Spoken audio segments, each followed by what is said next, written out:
नमस्कार बच्चों, आज की क्लास में हम देखेंगे प्रश्न क्रमांक 6। इसमें अपन मेन क्वेश्चन भी देखेंगे और अथवा क्वेश्चन भी देखेंगे। ठीक है, जो अभी पिछली वीडियो में अपन ने देखा था प्रश्न क्रमांक 1 से लगाकर 5 तक का संपूर्ण सॉल्यूशन। अब अपन देखेंगे इसका प्रश्न क्रमांक 6 का सॉल्यूशन, प्रश्न क्रमांक 7 का सॉल्यूशन। ठीक है, तो देखते हैं यह क्वेश्चन क्या है। प्रश्न क्रमांक 6 मेन क्वेश्चन है, जो इसमें दिया है HCF 306, 657 बराबर कितना 9 दिया है। इसका LCM अपने लिए ज्ञात करना है। ठीक है, तो अपन ज्ञात करते हैं, इसका क्वेश्चन के लिए सॉल्व करते हैं। तो लिखते हैं हल।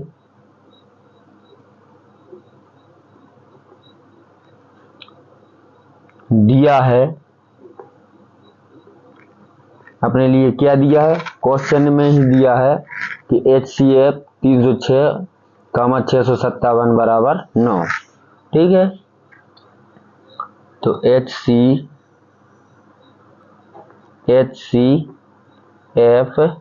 कितने 306 और 657 का, ठीक है, कितना दिया है 9 दिया है। ठीक है, अपने पास में एक फॉर्मूला है, अपन लिखते हैं हम जानते हैं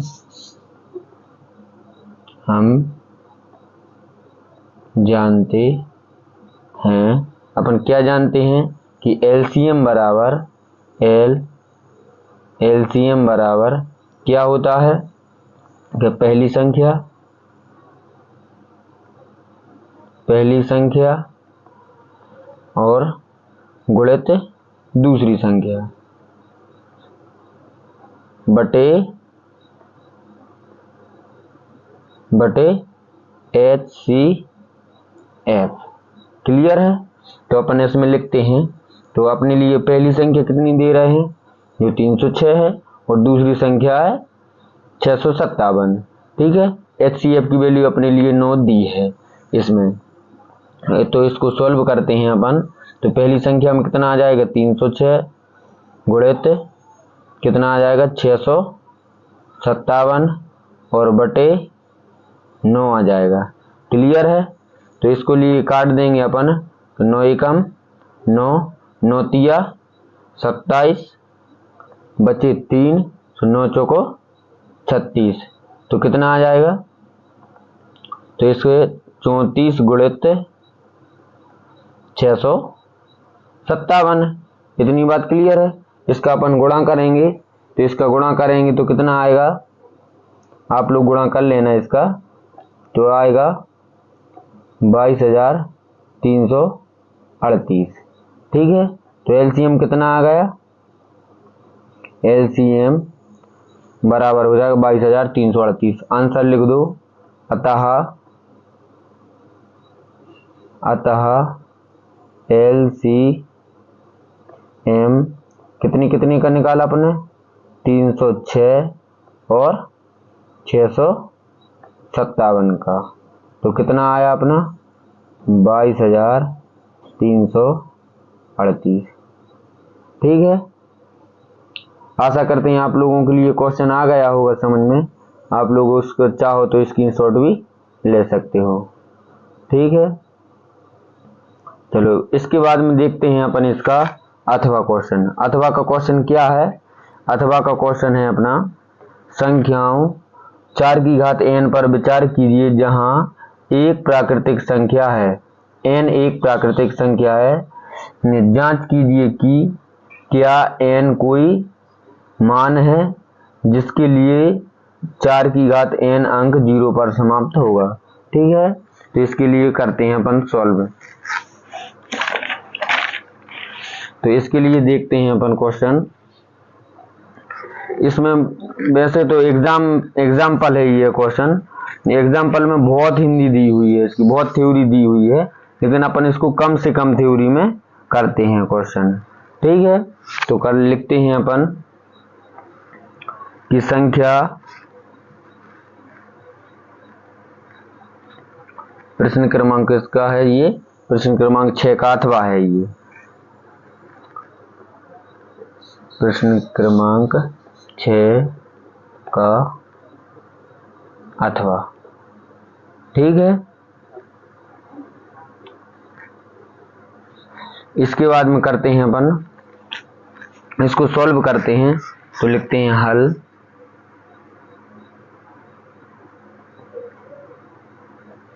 बहुत इजी क्वेश्चन है, यह भी बहुत इजी क्वेश्चन है। अपन लिखेंगे इसमें जो क्वेश्चन में दिया हुआ है वही लिखेंगे कि संख्या n, लिखेंगे संख्या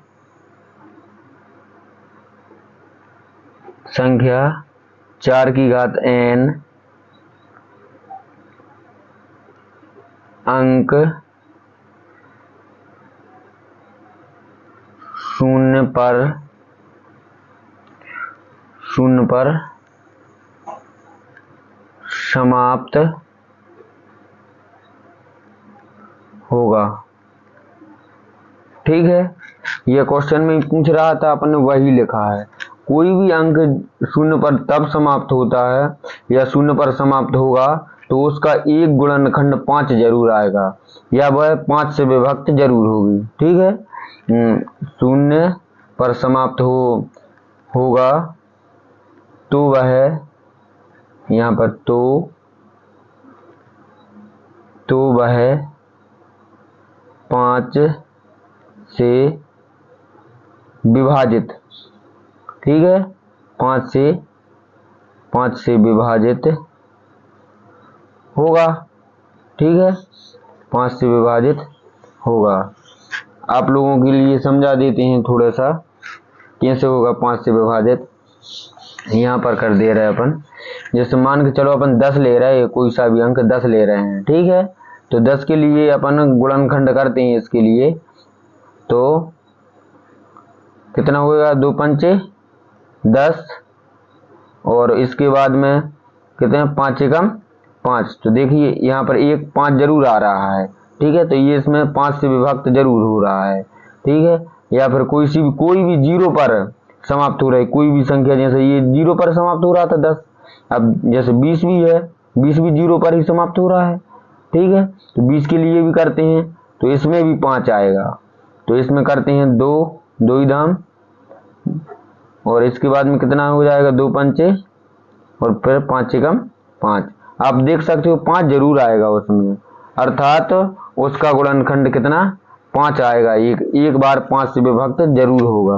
ठीक है, तो अपन लिख सकते हैं इसमें भी, तो वह 5 से विभाजित जरूर होगा। तो अपन लिख सकते हैं यहाँ पर। अब अपन लिखते हैं 4 के अपन गुणनखंड निकालते हैं। तो 4 के लिए अपन किस प्रकार लिख सकते हैं, 4 की घात n के लिए, 4 की घात n के लिए गुणनखंड करें अपन तो 2 गुणे 2 के रूप में टूटेगा। ठीक है, तो इसके लिए अपन और भी लिख सकते हैं। कैसा लिख सकते हैं, चाहे तो अपन इसकी अलग अलग भी घातें कर सकते हैं, लेकिन जरूरत नहीं है। तो अपन देख रहे हैं इसमें 5 आ रहा है क्या गुणनखंड में, एक बार भी 5 आ रहा है, नहीं आ रहा है। तो अपन डायरेक्ट भी लिख सकते हैं कि इसके लिए कैसा लिख सकते हैं डायरेक्ट में कि यह लिखेंगे जबकि कोई संख्या, कोई प्राकृतिक संख्या, यहाँ पर थोड़ा सिस्टमेटिक लिख देते हैं, जबकि कोई प्राकृतिक संख्या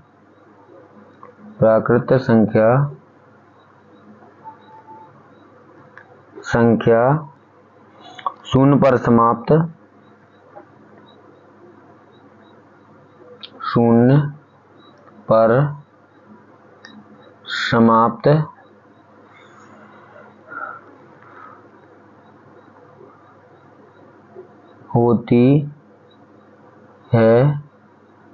होती है तो उसके एक बार गुणनखंड 5 जरूर आता है, या 0 पर समाप्त होती है तो वह 2 गुणित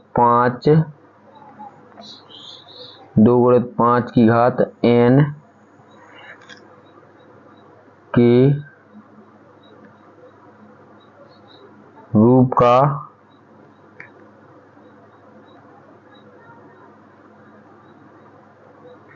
का होता है।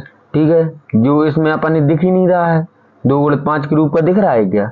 बिल्कुल भी नहीं दिख रहा है। ठीक है, तो लिख देंगे अतः यह 0 पर समाप्त नहीं होगी। अतः संख्या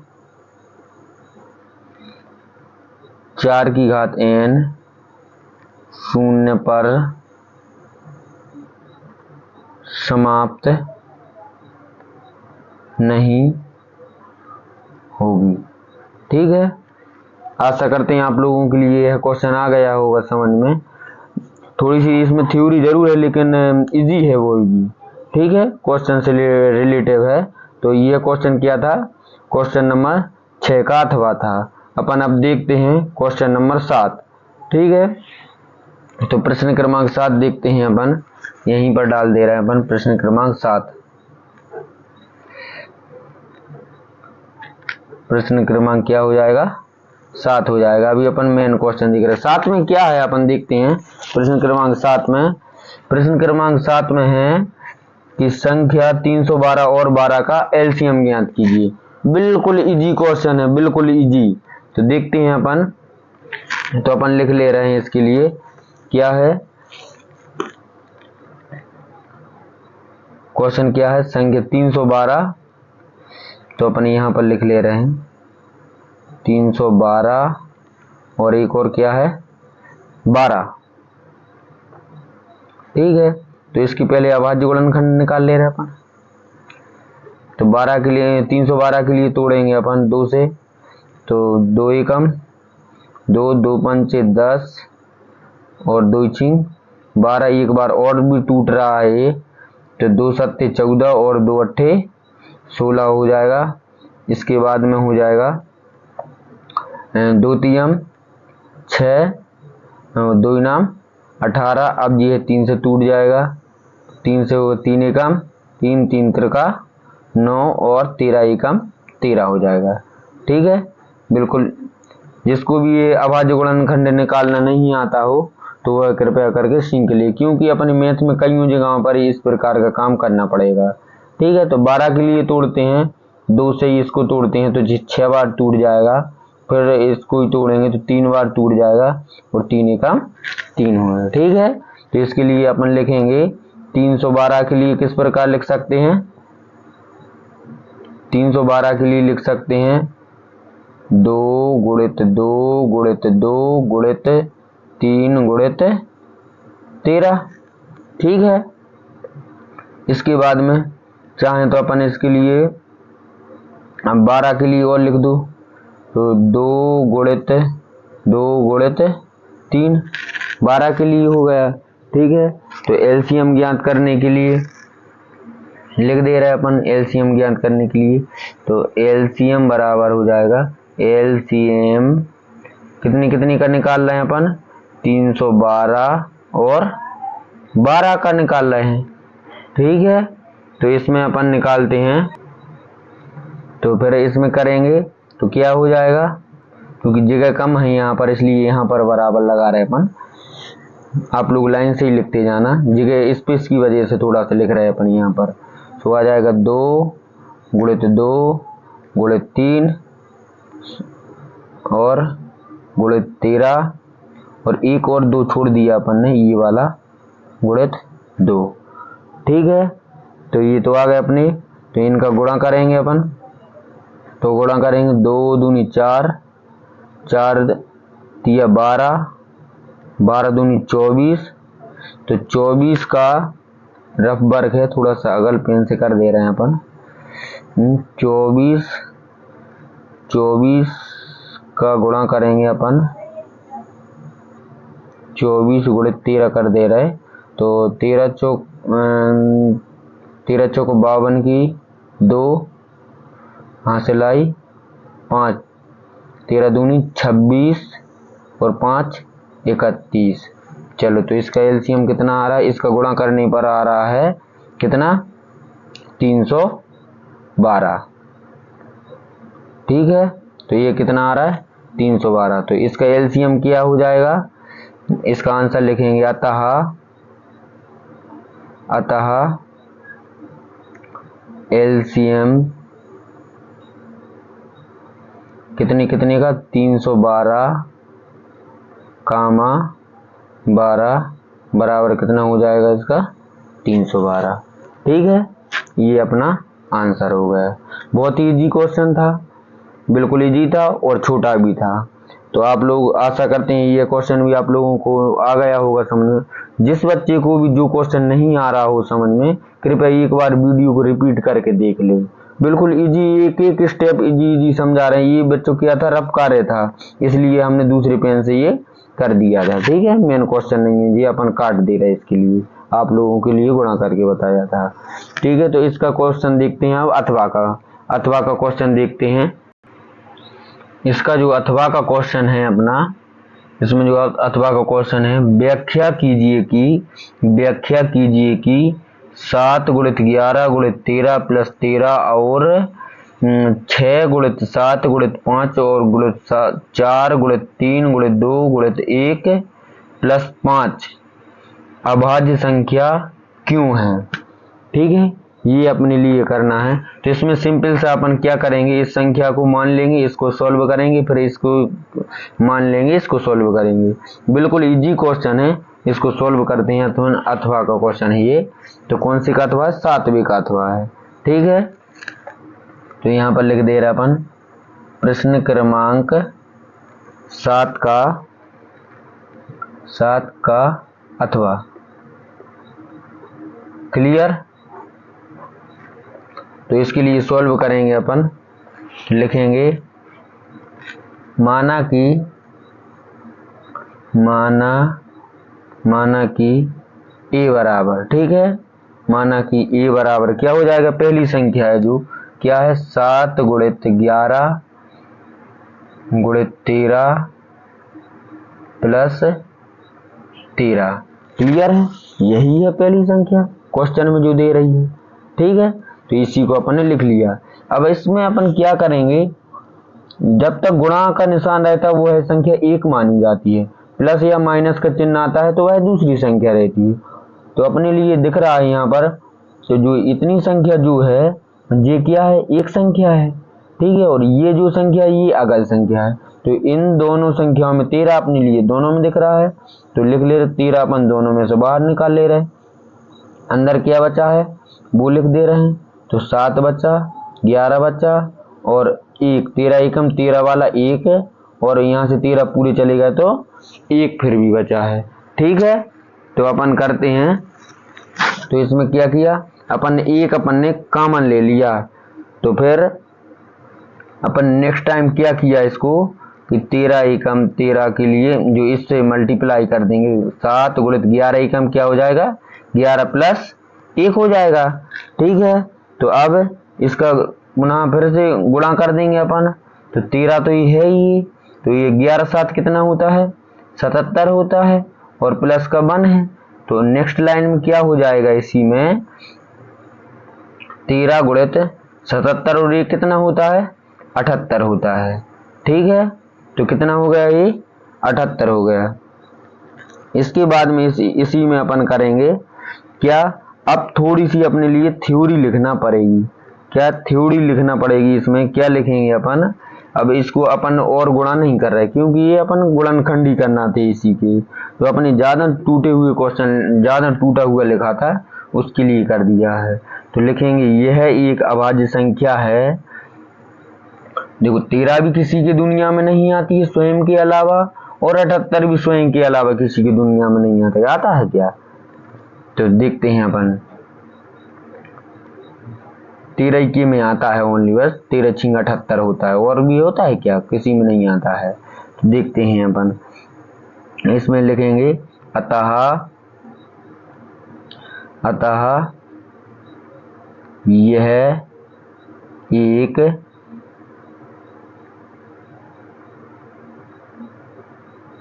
अभाज्य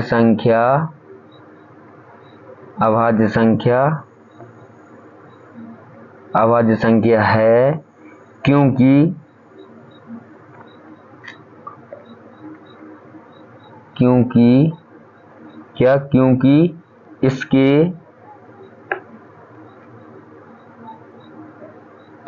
इसके अभाज्य गुणनखंड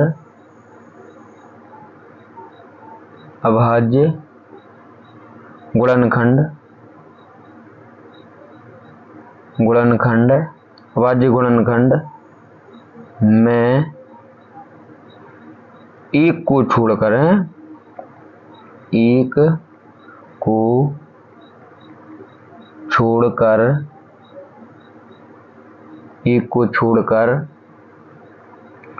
छोड़कर अन्य दो गुणनखंड हैं। ठीक है, एक को छोड़कर अन्य दो गुणनखंड हैं।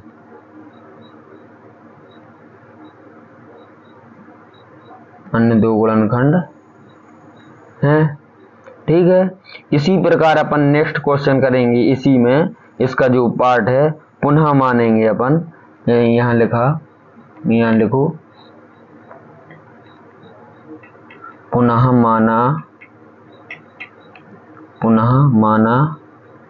माना कि b बराबर।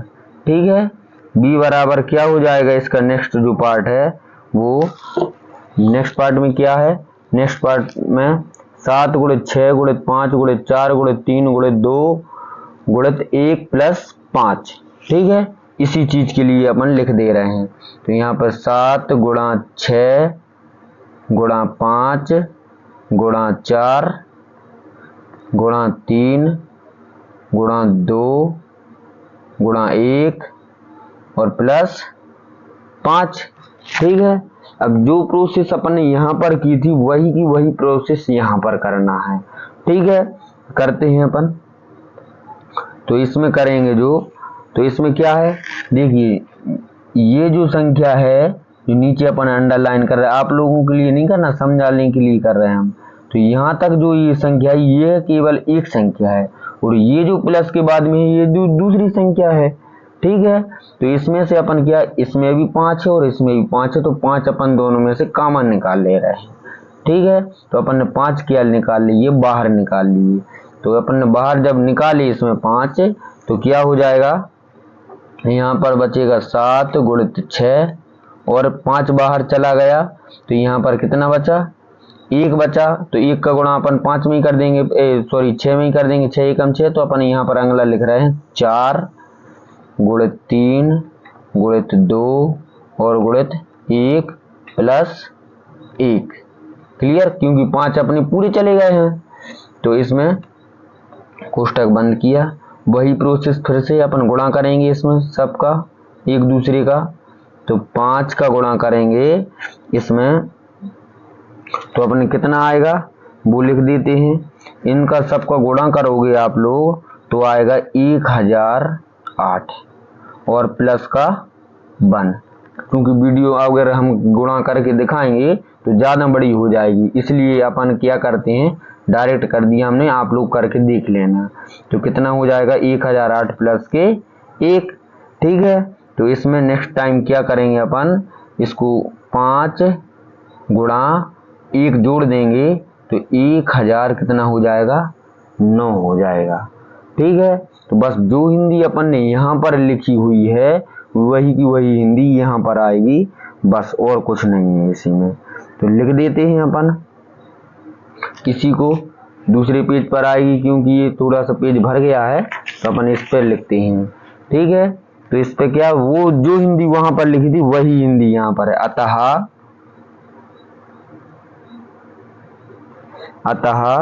अतः में क्या हो जाएगा, अतः यह एक अभाज्य संख्या है, यह एक भाज्य संख्या है, अभाज्य नहीं भाज्य संख्या है। क्या बोल रहे हैं हम, यह एक भाज्य संख्या है, भाज्य संख्या है। ठीक है, क्योंकि क्या हो जाए क्योंकि इसके अभाज्य गुणनखंड, क्योंकि इसके अभाज्य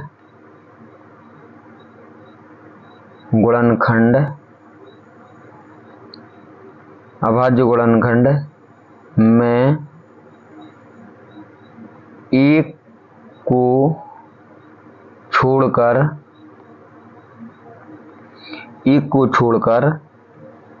अन्य दो गुणनखंड हैं। एक को छोड़कर अन्य दो गुणनखंड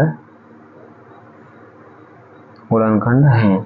ठीक है, शायद इसमें अभाज्य बोल रहे थे हम, इसमें शायद अभाज्य लिख दिया होगा, सॉरी, ये भाज्य है। क्या है? भाज्य है। तो क्या है, जो हिंदी वहां पर लिखी थी वही की वही यहाँ पर लिखी अपन ने। आशा करते हैं आप लोगों के लिए यह क्वेश्चन आ गया होगा समझ में। अब जो नेक्स्ट क्वेश्चन है वह देखेंगे अपन अगली वीडियो में। अगली वीडियो में क्या देखेंगे? 8वां क्वेश्चन और 9वां क्वेश्चन। ठीक है, तो मिलते हैं नेक्स्ट वीडियो में। तो वीडियो आप लोगों के लिए पसंद आई हो तो लाइक करें, चैनल को सब्सक्राइब करें और अपने फ्रेंड्सों में शेयर करें। ठीक है, बहुत बहुत धन्यवाद।